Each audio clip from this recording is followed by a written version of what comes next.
आप सभी को दिवाली की हार्दिक शुभकामनाएं। आज की इस वीडियो में आप सुनेंगे दिवाली पूजन के समय सुनी जाने वाली लक्ष्मी जी की कथा। दिवाली की पौराणिक कथा के अनुसार एक साहूकार की बेटी थी। वह हर रोज पीपल सींचने जाती थी। पीपल में लक्ष्मी जी का वास था। पीपल में से लक्ष्मी जी निकलती और चली जाती। एक दिन लक्ष्मी जी ने साहूकार की बेटी से कहा कि तू मेरी सहेली बन जा। तब लड़की ने कहा, मैं अपने पिताजी से पूछकर कल बताऊंगी। लड़की ने घर जाकर अपने पिता को सारी बात कह दी तो पिताजी बोले, वह तो लक्ष्मी है, अपने को और क्या चाहिए, तू सहेली बन जा। दूसरे दिन वह लड़की फिर गई। जब लक्ष्मी जी निकलकर आईं और कहा, सहेली बन जा, तो लड़की ने कहा, बन जाऊंगी, और दोनों सहेली बन गईं। लक्ष्मी जी ने उसको खाने का न्योता दे दिया। घर आकर लड़की ने अपने पिता से कहा कि मेरी सहेली ने मुझे खाने का न्योता दिया है। तब पिता ने कहा कि सहेली के घर जीमने संभल कर जाना। जब वह लक्ष्मी जी के यहाँ जीमने गई तो लक्ष्मी जी ने उसे शाल दुशाला ओढ़ने के लिए दिया, रुपए रखने के लिए दिए, सोने की चौकी पर सोने की थाली में 36 प्रकार का भोजन करा दिया। जीम कर जब वह लड़की जाने लगी तो लक्ष्मी जी ने पल्ला पकड़ लिया और कहा कि मैं भी तेरे घर जीमने आऊंगी। तो उसने कहा, आ जाना। वह लड़की घर जाकर चुपचाप बैठ गई। तब पिता ने पूछा कि बेटी, सहेली के यहाँ जीम कर आ गई, अब उदास क्यों बैठी है?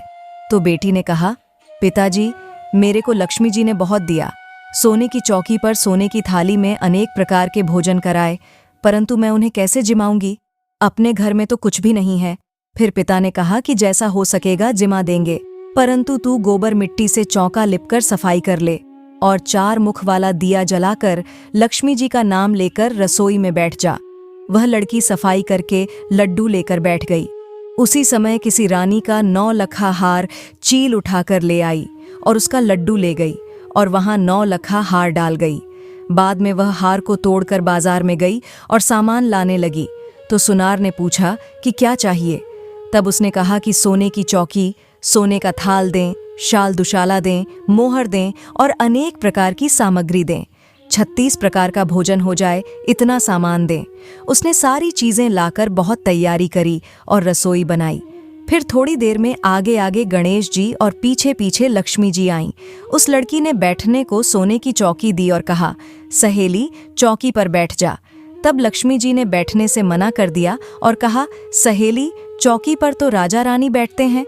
तब लड़की ने कहा कि चौकी पर तो बैठना पड़ेगा। मेरे माता पिता, भाई भतीजे क्या सोचेंगे? लक्ष्मी जी की सहेली बनी फिरती हैं और लक्ष्मी जी चौकी पर ही ना बैठी। फिर लक्ष्मी जी चौकी पर बैठ गईं। तब उसने बहुत खातिरदारी की, जैसे लक्ष्मी जी ने की थी वैसे ही उसने की। लक्ष्मी जी उस पर प्रसन्न हो गईं और घर में खूब रुपया धन लक्ष्मी हो गई। फिर साहूकार की बेटी ने कहा कि मैं अभी आ रही हूँ, तुम यहीं बैठी रहना, और वह लड़की चली गई। लक्ष्मी जी गई नहीं और चौकी पर बैठी रही। उसको बहुत धन दौलत दिया। हे लक्ष्मी माता, जैसा तुमने साहूकार की बेटी को दिया वैसा सबको देना।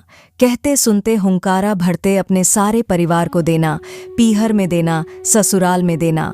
हे लक्ष्मी माता, सबका दुख दूर करना, दरिद्रता दूर करना और सबकी मनोकामना पूर्ण करना। अब सुने दिवाली की दूसरी पौराणिक कथा। एक बार कार्तिक मास की अमावस्या को लक्ष्मी जी भ्रमण पर निकली, लेकिन पूरे संसार में चारों ओर अंधकार ही अंधकार था, तो वह रास्ता भूल गई। उन्होंने सोचा वह सूर्योदय के बाद वसंत लोक में वापस पहुंच जाएंगी। तभी उन्होंने देखा कि सभी लोग मृत्यु लोक में अपने अपने घरों में दरवाजा बंद करके सो रहे हैं।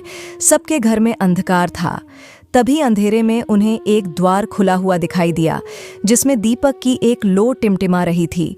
वे उस प्रकाश की ओर ही चलती रही और वहां पहुंचने पर उन्होंने एक वृद्धा को चरखा चलाते हुए देखा।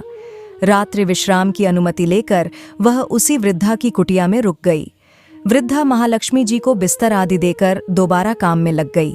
चरखा चलाते चलाते उन वृद्धा की आंख लग गई। अगले दिन सुबह उठने पर उन्होंने देखा कि उनके घर में जो अतिथि आई थी वो तो जा चुकी है, लेकिन उनकी कुटिया की जगह पर एक शानदार महल खड़ा हो गया था और हर तरफ धन धान रत्न जेवरात बिखरे हुए थे। तब से कार्तिक कृष्ण अमावस्या की रात को दीप जलाने की परंपरा चली आ रही है और इस रात को लोग दरवाजे खोलकर लक्ष्मी जी के आगमन की प्रतीक्षा करते हैं। एक और अन्य कथा के अनुसार एक बार सनत कुमार ने ऋषि मुनियों से कहा, महानुभाव, कार्तिक मास की अमावस्या को प्रातःकाल स्नान करके भक्तिपूर्वक पितर तथा देव पूजन करना चाहिए। उस दिन रोगी तथा बालक के अतिरिक्त किसी अन्य व्यक्ति को भोजन नहीं करना चाहिए। सायंकाल विधिपूर्वक लक्ष्मी जी का मंडप बनाकर उसे फूल, पत्ते, तोरण, ध्वजा और पताका आदि से सुसज्जित करना चाहिए। अन्य देवी देवताओं सहित लक्ष्मी जी का षोडशोपचार पूजन करना चाहिए। पूजनोपरांत परिक्रमा करनी चाहिए। तब मुनीश्वरों ने पूछा, लक्ष्मी पूजन के साथ अन्य देवी देवताओं के पूजन का क्या कारण है? तब सनत कुमार बोले, लक्ष्मी जी समस्त देवी देवताओं के साथ राजा बलि के यहाँ बंधक थीं। तब आज ही के दिन भगवान विष्णु ने उन सबको कैद से छुड़ाया था। बंधन मुक्त होते ही सब देवता और लक्ष्मी जी क्षीर सागर में सो गए। इसलिए अब हमें अपने अपने घरों में उनके शयन का ऐसा प्रबंध करना चाहिए कि वे क्षीर सागर की ओर न जाकर स्वच्छ स्थान और कोमल शैया पाकर यही विश्राम करें।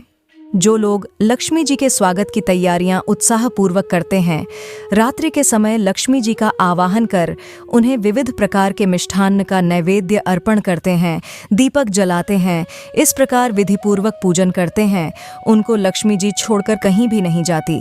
बोले माँ लक्ष्मी की जय। लक्ष्मी जी के भक्त कमेंट में जय मां लक्ष्मी अवश्य लिखें और हो सके तो वीडियो को लाइक और शेयर करें।